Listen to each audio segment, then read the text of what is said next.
What does Jesus actually say about slavery? Okay, so the answer, which is probably going to be frustrating to many, is not that much. Do you have a particular reason why you think Jesus doesn't come down on a condemnation? Because as you mentioned, there's lots of other people or topics or frameworks that get the criticism. So this may not be the answer that I think listeners might want to hear or to expect, but I think part of my answer is that I think we ask too much of Jesus in the Gospels. What does Jesus actually say about slavery in the New Testament? Hey, I'm Jordan, and this is the Bible and Archaeology podcast. This week, I'm so happy to be joined by Dr. Chance Bonar for a discussion about Jesus' teachings on slavery, the use of slavery, the lack of condemnation of slavery, if there is an endorsement of slavery. We're going to be getting into a lot of different corners today, from the Roman context of slavery to the long-term impact that the use of slavery in Jesus' teaching and parables has on the way you read the text today.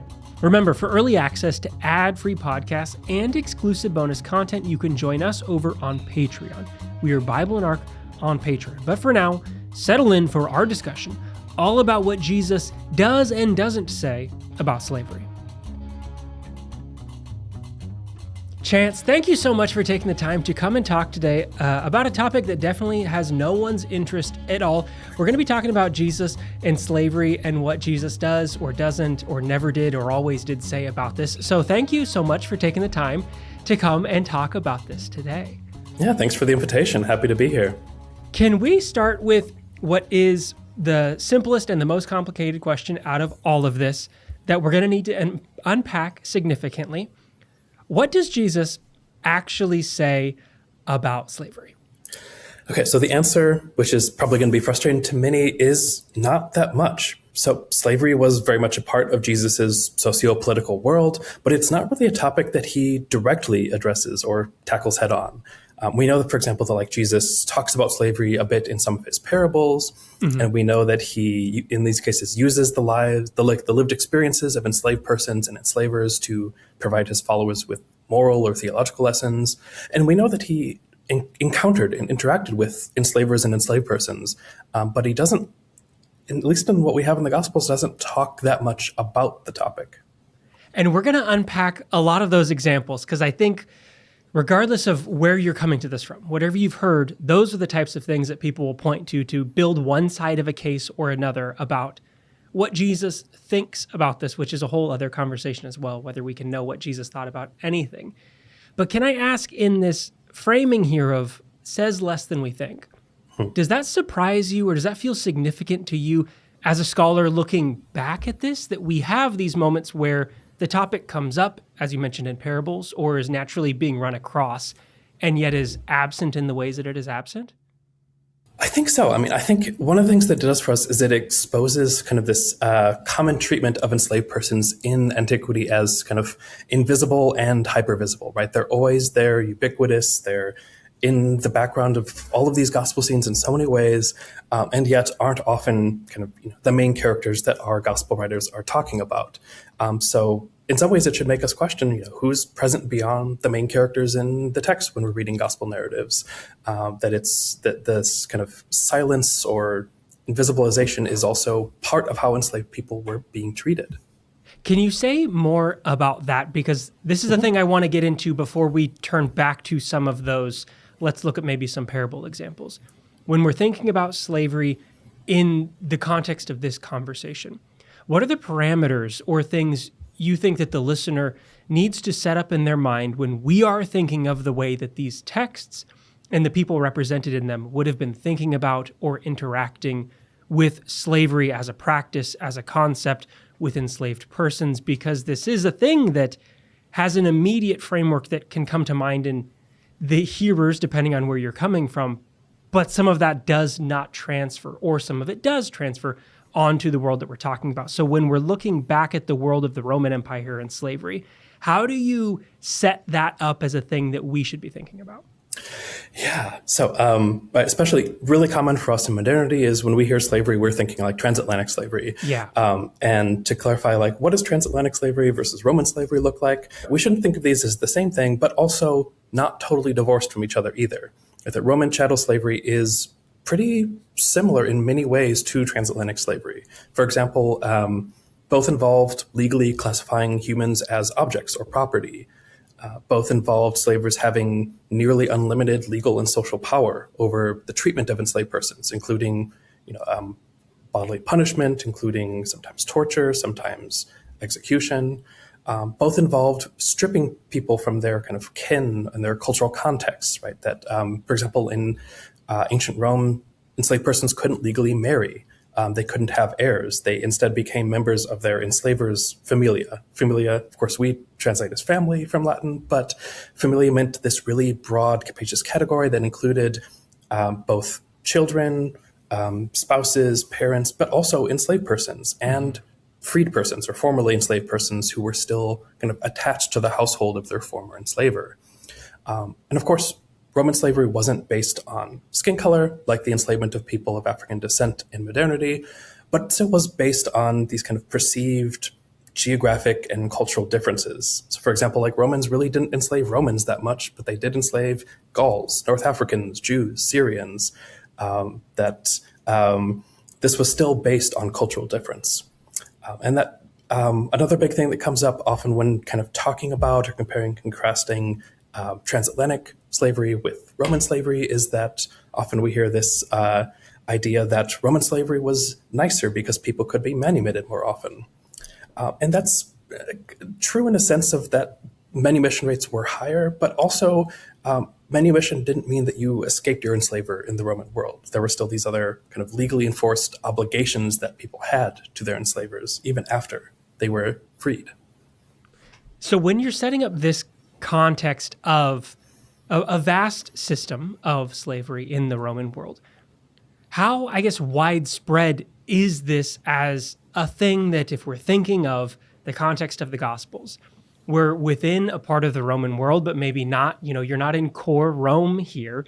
So when we're thinking of the widespread reaches of slavery and the system of thought, how much of this transfers over to the world of the Gospels as we have it described, do you think? Yeah, this is a hard conversation, right? Because so trying to figure out demographics of enslaved people in the Roman world is difficult because we don't really have clear data. Our best estimates tend to be somewhere between 5 to 25% of the population of the, let's say, the late Roman Republic being enslaved, which is a huge population. Yeah. But also enslaved persons, because they weren't legally classified as people, weren't counted in like a Roman census, right? So we don't have kind of those kind of data sets to help us create these calculations. Our info is really messy.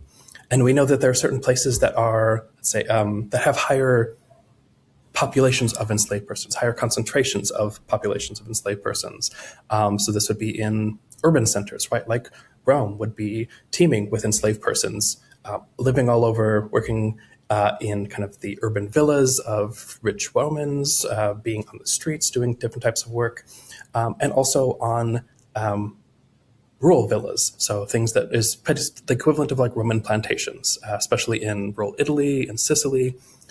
So when we're thinking about first century Palestine, it's hard for us to tell exactly what these populations would have looked like, but likely somewhere between 5 to 15% of the population being enslaved. So it's very likely that Jesus would have been encountering enslaved persons and enslavers around him.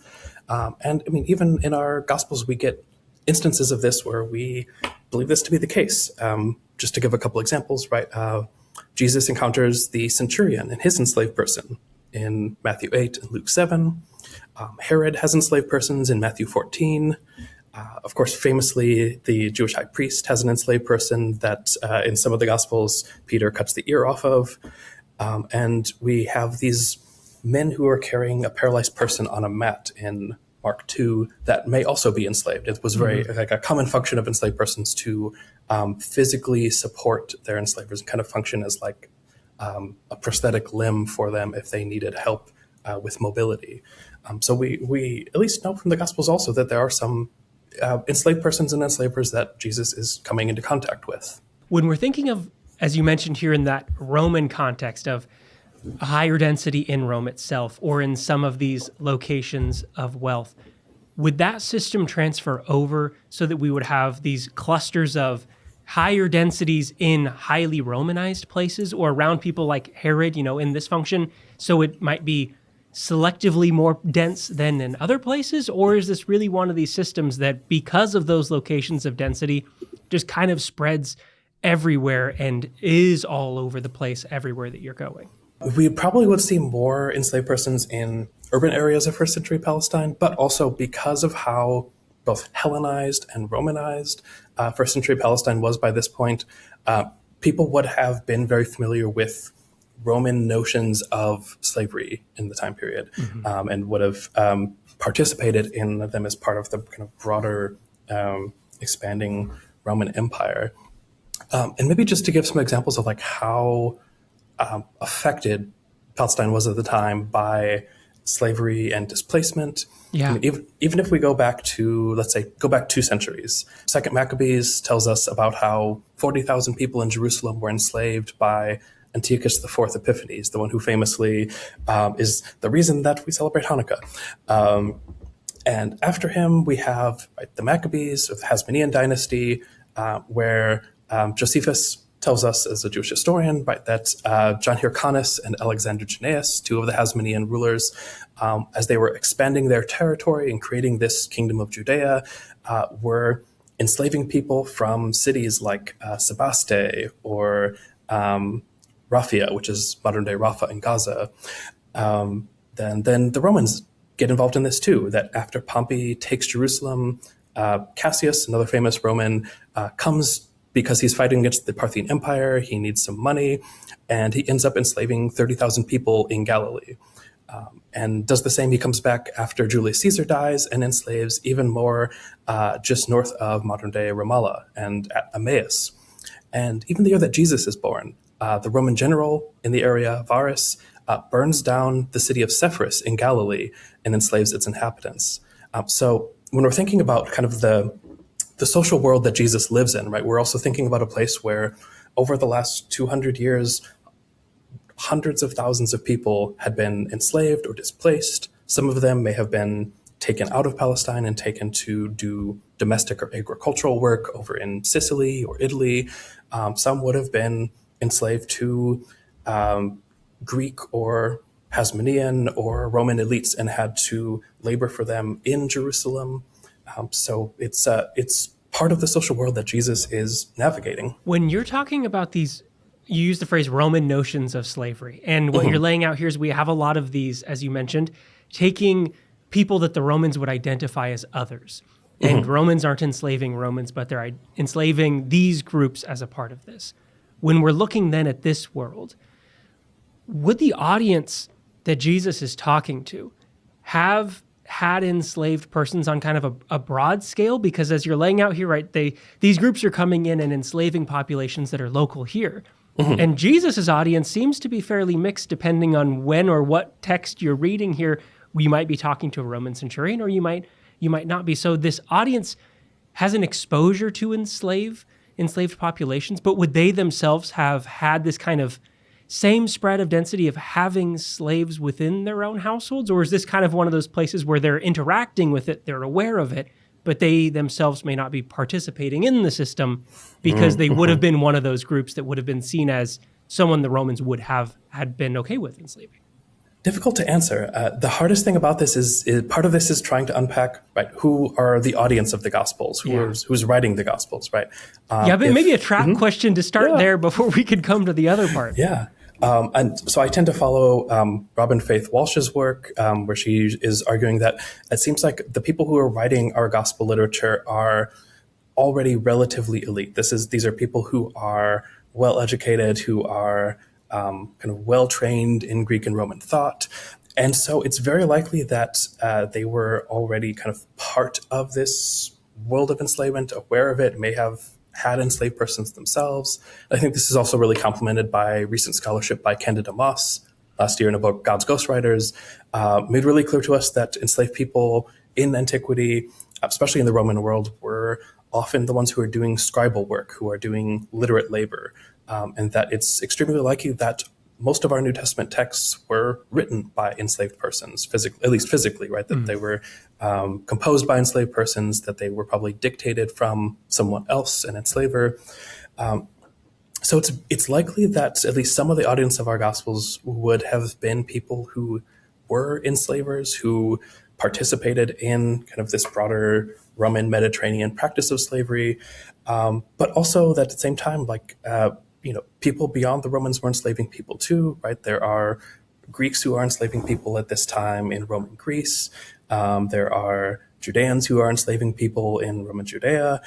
So this is also a practice that, even though it's kind of inflected by what Rome is doing, that others whom the Romans looked at and said that they considered enslavable, were still also enslaving other people and were enslaved and were exposed to kind of the complexity of living in a world where a person could become someone else's property. As we're laying out a lot of the Roman context here, and we're thinking about who is participating in this and what they're drawing on in their awareness, something that people are probably thinking about as well is, well, we have another background of Jewish law and tradition that is coming through in maybe some of these audiences, maybe less in some others.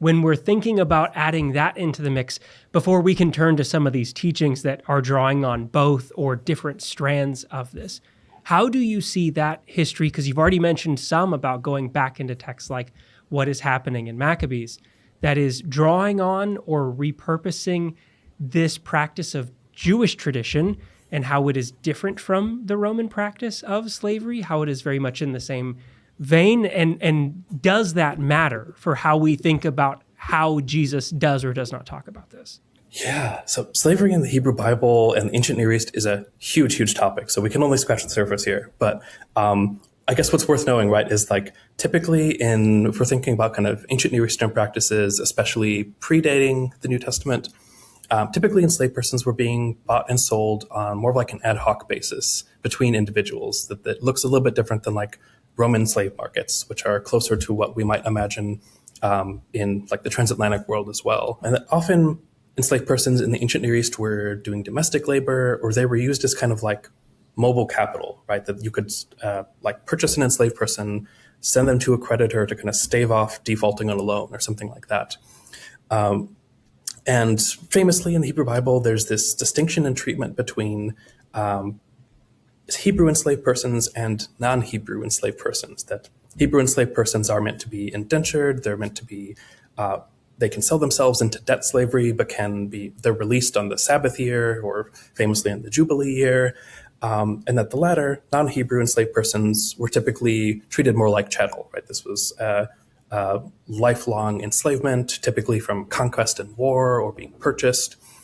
One of the big issues that we run into, though, and the best person for this is Catherine Hesser's work, a book called Jewish Slavery, and does plenty of work on this, is that in the Hellenistic and Roman periods, Jewish slavery actually looked a lot like Roman slavery.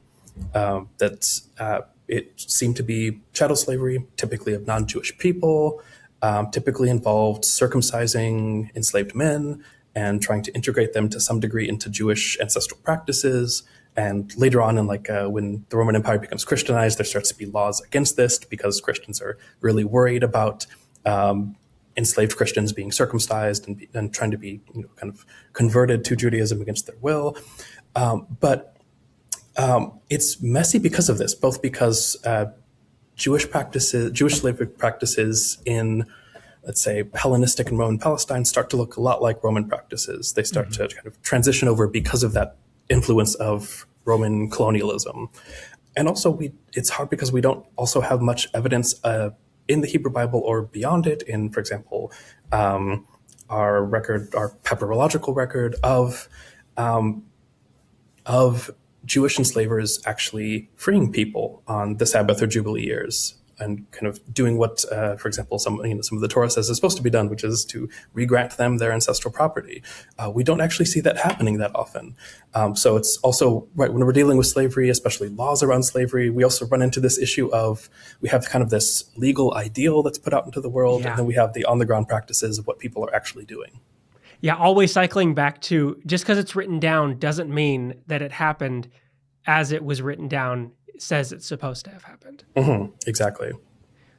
If we can turn now, having all of this context in our mind, to some of the instances that you started at the beginning with, where Jesus does talk about or draw on slavery in teachings. And the thing people are probably thinking about first, as you noted, is parables, because slavery shows up in a number of these types of teachings from Jesus. Is there a reason why you think that is a place where this shows up for Jesus's framework? Yeah, I think part of why it comes up for him is because slavery was part of Jesus's social world. And it's part of the social world of those who orally transmitted Jesus's teachings, and eventually those who wrote it down and edited and disseminated these texts further. And that also because the figures of the kind of almost like archetypal figures of enslaver and enslaved person were a really easy way for Jesus to explain social hierarchy, both kind of in this world and in kind of the divine sphere, right? That, as we'll talk about more in a second, right? This was an easy way for Jesus to explain what it means to interact with a God who's understood to have absolute power over the bodies and the futures of humans. Is this a framework, this archetypal framework here, that is unique to Jesus's teaching structure, or something that really draws on wider practices of setting up this as, because parables aren't unique to Jesus, right? So like, is this something we see in other instances too, where this same teaching style uses these figures as something widely understood? We do to a degree, yeah, that we do see. I mean, one of my favorite examples that's a little bit outside of parables, but related is Valerius Maximus. He's a Roman writer who's doing work with kind of moralizing tales, where he tells little stories and says, here's what we should learn about how people should act. And he has this whole section on enslaved persons, where he's talking about, in this case, he's talking about kind of enslaved persons who have gone above and beyond, been excessively loyal to save their enslaver from harm. Sometimes like switching places with them in bed so that they're killed instead of their enslaver when their villas being sieged or something like that. So we do see in other places enslaved persons and enslavers being used in these kind of like moralizing tales. It might surprise people, I guess, going back to that framework problem, that we're talking about a system of slavery in a moralizing situation to teach you a moral, when the audience's reaction might be very clearly, well, this is a moral problem itself. When we look at this, though, do you see it as morally, it has nothing to say, it's very much in support of this? How do these stories fit into that kind of dichotomy of the moral problem? Right. This is something that I am still struggling with. I mean, this ended up being half of why I wrote my dissertation on how early Christians were talking about being slaves of God, because I was dealing with this issue of why is it that it's treated as this kind of moral category that we're able to use and that Christians can think through and can relate to. So this is something that, beyond thinking about Jesus and slavery, dealing with this larger early Christian problem of why did early Christians talk about God as this ultimate, ideally benevolent enslaver? If you're loyal to him, he's the best enslaver you can have. And it's kind of like the perfection of this enslaved-enslaver relationship. And that, later Christians in early Christianity and late antiquity used to encourage enslavers and enslaved persons to like reflect on their own behavior and say, how can you be in line with like God's paternalistic benevolence? That this is something that Jesus is kind of partially setting the stage for in Christian discussions by using parables in this way that deploy enslaved persons as characters. But it's not just him, right? This is kind of a broader discourse that people in the ancient Mediterranean are having, where they, especially those who are enslavers and those who are affiliated with enslavers, tended to not see slavery as a moral problem to fix, but rather a great way to describe the way things are, the way things should be in terms of kind of maintaining hierarchies. When we're looking at the parables of Jesus then, in setting the stage in some ways for the systems of thought that are going to come, is there a parable or a couple of them that you think best encapsulate kind of the way Jesus uses slavery as a system, or the way Jesus thinks about slavery? Yes, I would say, it's my favorite example for this is the parable of the talents, Matthew 25. Just to kind of recap it for us, right? An enslaver leaves on a journey, right? And gives 3 of his enslaved persons some money, And when he returns, two of them have kind of successfully invested this money, and he gives them as a reward more to be in charge of. And the one who fails to invest, he's thrown into the outer darkness, which now the place of the weeping and gnashing of teeth. Scholars today think that probably refers to incarceration. But I think what's really important here is this: when Jesus is using this slave parable, the reward for being a loyal enslaved person isn't manumission, it's not freedom, but is more responsibility. That this is the way that Jesus is framing what should happen to you if you've done well for your enslaver. And I think what's so important about the parable of the talents is also where it's placed.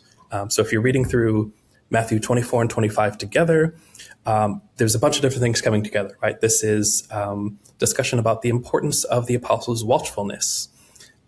This is a parable about loyal and unloyal enslaved persons. Then there's the 10 bridesmaids who don't know the day or the hour that the groom is coming.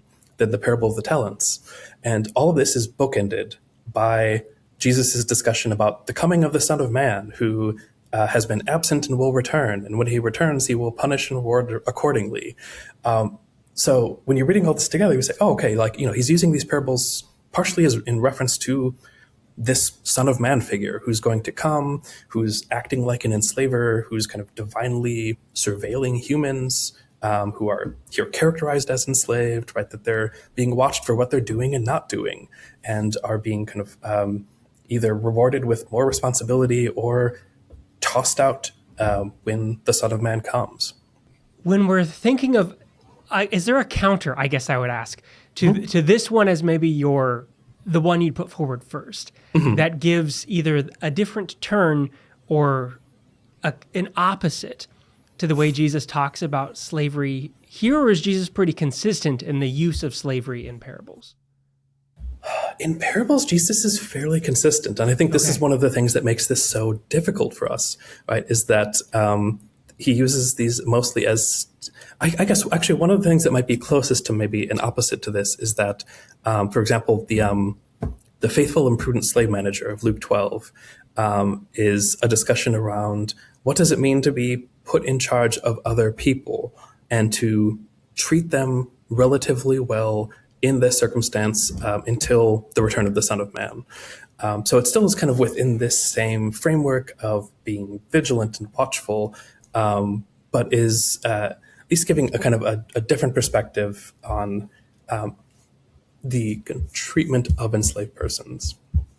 When you look at the way enslaved persons show up in the parables, do you see them as narrative shorthand of a type to talk about these types of themes or these questions, or real ways to try to engage with a lived reality that the audience understands? Because parables kind of walk this line back and forth of how do you want to understand them and see them being engaged with?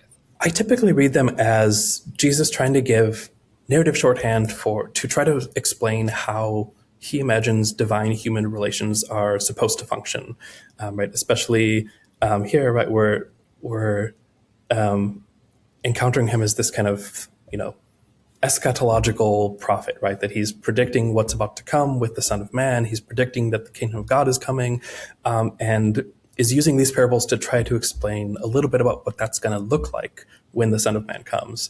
So this seems to be one of the main ways that slavery pops up in these, is that he's using, these parables that tend to be agricultural in nature, and is in doing so, right, using the realities of agriculture in the Roman Mediterranean to tell these stories, to say, well, this is what it looks like when someone is, when an enslaver leaves and his enslaved persons are working in the farm, or goes away on a journey and has his enslaved persons do a task while he's gone, that he's kind of pulling on these real life scenarios that people would be very familiar with around them.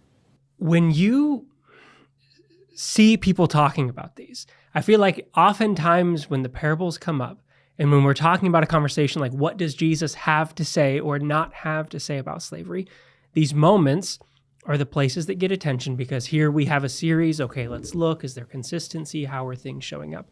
And something that people will talk about quite frequently is the lack of condemnation in these is a de facto endorsement of the system itself in the here and now. But you're also talking about how you see this as Jesus setting up something about this divine human relation. What do you think about that idea of the lack of condemnation means endorsement, or is it a condemnation in another way that we don't quite recognize because Jesus is trying to do something else? Yeah, right. I guess what makes this so hard, right? If we're thinking about like, is this condemnation? Is this endorsement? Where does it fall on this spectrum? Right? It's complicated because endorsement doesn't really capture the nuance of how Jesus is deeply ingrained in a slave owning culture and is using examples from what he sees around him. Right? Certainly, Jesus isn't, at least as far as I can see, like doesn't seem to come out and just reject slavery as a social system, nor are other elite writers of the time. Right? This is something that to many of the elites is unthinkable, but also that doesn't mean that others weren't thinking it. Right? Enslaved persons were definitely thinking it. We know of many slave revolts in antiquity where enslaved persons were trying to escape and break this system, but it's strange to us, right, that he doesn't come out and like outright reject slavery as a social system when he's also critiquing the rich and how the rich treated the poor. This is something that some of us in the field right now are trying to figure out is like, is there some connection between these two demographics of the poor and the enslaved for Jesus? Or does he kind of just like have this cognitive dissonance between the two? And we really need to wrestle, right, with the gospel's portrayal of Jesus as someone who sees slavery as a comparant to how God and the Son of Man relate to and interact with humans, and how later biblical readers later biblical readers continue to make that choice day after day to mimic this style of hierarchy, to continue to enslave and abuse other humans. I think part of the explanation for why Jesus uses slavery so heavily in his parables is that they're familiar to his audience, but also that it opens the door for us to potentially critique how Jesus in the Gospels is using these examples in a way that also seems to normalize them a little bit, right? That he kind of extends this hierarchy up to heaven, and that it becomes so normalized that, in modern Christian circles, we don't often pause to think about, what it means that Christians are encouraged to, let's say, have a servant's heart, or refer to Jesus or God as Lord, the Greek term kurios, which is also used for enslavers. That this is something that scholars in the field wrestle with a lot, is like, how do our biblical texts, especially our English translations, tend to euphemize slavery, say that slaves are servants instead of talking about them as enslaved persons, so that we miss out on even more of what's going on in this social world that Jesus is navigating. Do you have a particular reason why you think Jesus doesn't come down on a condemnation? Because as you mentioned, there's lots of other people or topics or frameworks that get the criticism of Jesus, and slavery doesn't. And you said it's something the field is wrestling with. So can I ask you, do you have a particular read on why you think? Is it just that it becomes so useful for this framework and moving things up, and so the texts, the systems leave it because they don't have something else to reach for? Or is there a different answer that seems to sit better for you? Yeah. So this may not be the answer that I think listeners might want to hear or to expect, but I think part of my answer is that I think we ask too much of Jesus in the Gospels. That scholars like James Crossley and Kat Shaner and their recent work have really been encouraging us to think about the origins of Christianity and the Jesus movement as more than just Jesus, right? That he's an important kind of like node in its development, but he's not working alone, and he's not tackling every single social issue at once. That he was, we know that he was interacting with enslaved persons and enslavers. And especially in the case of the centurion's enslaved person, this is a really troubling ethical case for Bible readers to deal with, right? Because he ends up encountering this enslaver who's also a soldier, ends up healing his enslaved person so that his enslaved person can go back to laboring for his enslaver. And I think this may have been in part because of this status that Jesus had as an eschatological prophet. That maybe one way to put it is, if the world as we know it is ending soon and the Son of Man is coming to reverse all of these socio-political situations, why change everything in the 11th hour, right? If everything's going to be totally overturned anyway. So I think that's at least part of the explanation for why this isn't at the forefront of what Jesus is concerned about, that there are kind of other, let's say, peasant movements and movements of the poor that he's involved in, that he's very concerned about some forms of economic exploitation, but does not go to the point of kind of thinking about slavery as an entire social system that for him needed to be necessarily overturned. And I think this is somewhere where we can push more on Jesus in the Gospels and say, how were others around him trying to do what he himself was not, as a single individual, trying to accomplish? When listeners to this might want to come back to this text to do some of that pushing, are there particular things that you think historically, either biblical scholars, translations like you mentioned, just the way that this gets talked about, have imported things into our reading that they should be aware of when they try to come back to doing this? Because a part of it is probably just understanding the world of slavery in the Roman Empire on its own terms. But there are so many like personal connection points to these stories, to the way you've been told these parables, or your interpretation of this. So are there particular things you think they need to kind of flag in their own mind as they try to return to the text to do that? Yes. So at least two things come up here for me. One is pausing when you encounter language of, let's say, servants or maids. That this is something that in many translations are starting to move away from this, but it's been common for the last century or so for English translations to hide or euphemize enslaved persons through this language, right? To say that someone is just a servant. They're talking to their servant. And almost in every single one of these cases, this is an enslaved person in the text.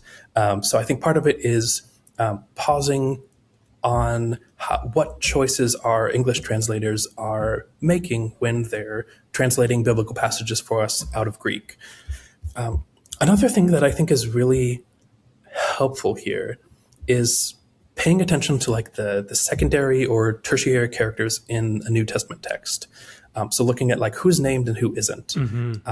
If there are actions being done and they're kind of being done like in the passive voice, or in the case of like Mark 2, the carrying of the paralyzed man in, to see Jesus and be healed, right? That it's just 4 men were carrying him. Well, who are these people, right? What are they doing? Why are they part of this story? Who else is in the room at the same time with these kind of main characters in the narrative? So I think that this is a large part of what we as readers can do, is to partially interrogate the translators and the choices that they're making, and also interrogate the gospel writers themselves a little bit. Say, who's on the margins of their storytelling, right? Because obviously this is a story about Jesus. The apostles take on a pretty big role, but there are other people there, and it's worth unpacking what they're doing there and why they're part of this story. That is always one of the most fun parts of going back over stories that everyone thinks they know, is to do like, well, who is named, who isn't named, who really gets to talk, who is being spoken to. Just we can skim right over it. And as you mentioned, things like that translation into servant can do a lot of lifting around a topic like this that soothes some discomfort that should naturally arise from the way that the text is really talking about. And so can I end here maybe for a final takeaway for people? There's things that they should be looking at as they're going to come back to this. But someone might go, why do I need to keep that part in my mind? Because I'm not living in the Roman world. I'm not encountering Roman slavery in my day-to-day life. And so why do I need to keep that part in my mind as I'm going through the text today, maybe instead of something else that I have been told I should be focusing on as I read through these things?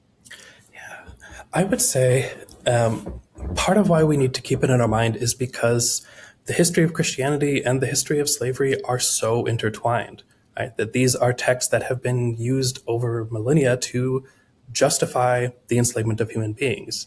And it's worth understanding how both in the past, that is the past of first century Palestine, and also in the present, we have relied on enslaved labor to, let's say, read literature, to use our phones, to live comfortable lives, right? That slavery was a part of Jesus's world, and it's worth understanding how enslaved people were or were not included in these Jesus stories as they're passed down over generations. Dr. Bonar, thank you so much for taking the time to come and walk through this. I'm sure there will be no follow-up questions, but if you have one, put it down in the comments. I'll happily reach out, and if Chance has more time, who knows, you might see him again. But for today, thank you so much for going through some of the context of this and the parables of this. It's a difficult topic, but one that definitely deserves the time to wrestle with. I really appreciate it. Thanks so much. For everyone watching or listening, be sure to like and subscribe. It helps us. Hopefully it helps you stay in touch with us. But for this week, that's all we have. Until next time.